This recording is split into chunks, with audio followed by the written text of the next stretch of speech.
ng gabi, umiinit ang tensyon sa Latin America matapos ang iniulat na pag-atake ng Estados Unidos sa Venezuela. Isang hakbang na ikinabigla ng maraming bansa at agad na umani ng batikos mula sa international community.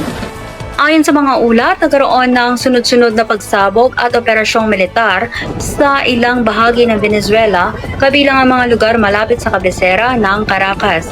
Ilang gusali ang naiulat na nasira, habang maraming residente ang napilitang lumikas dahil sa takot at pangamba. Iginiit naman ng pamahalaan ng Estados Unidos na ang operasyon ay may kinalaman umano sa kanilang kampanya laban sa iligal na aktibidad at banta sa seguridad. Ngunit mariing kinondena naman ito ng pamahalaan ng Venezuela na tinawag ang naturang hakbang bilang paglabag sa soberanya ng kanilang bansa.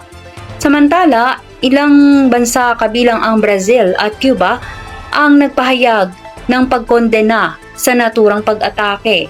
Ayon sa kanila, hindi katanggap-tanggap ang paggamit ng puwersa laban sa isang malayang estado. Ang United Nations naman ay nagsabing kanilang sinusuri ang legalidad ng insidente at nananawagan ng pagpigil at mapayapang resolusyon.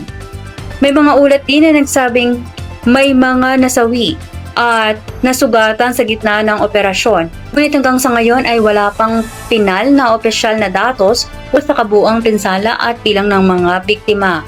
Patuloy ang takot at pangamba ng mga sibilyan habang nananatiling mahigpit ang seguridad sa ilang lugar sa bansa. Nananatiling kritikal ang sitwasyon sa Venezuela habang patuloy na minamatyagan ng buong mundo ang posibleng epekto nito sa kapayapaan at seguridad ng rehiyon. At muli kayo po'y nanonood dito lang sa White Lion Returns.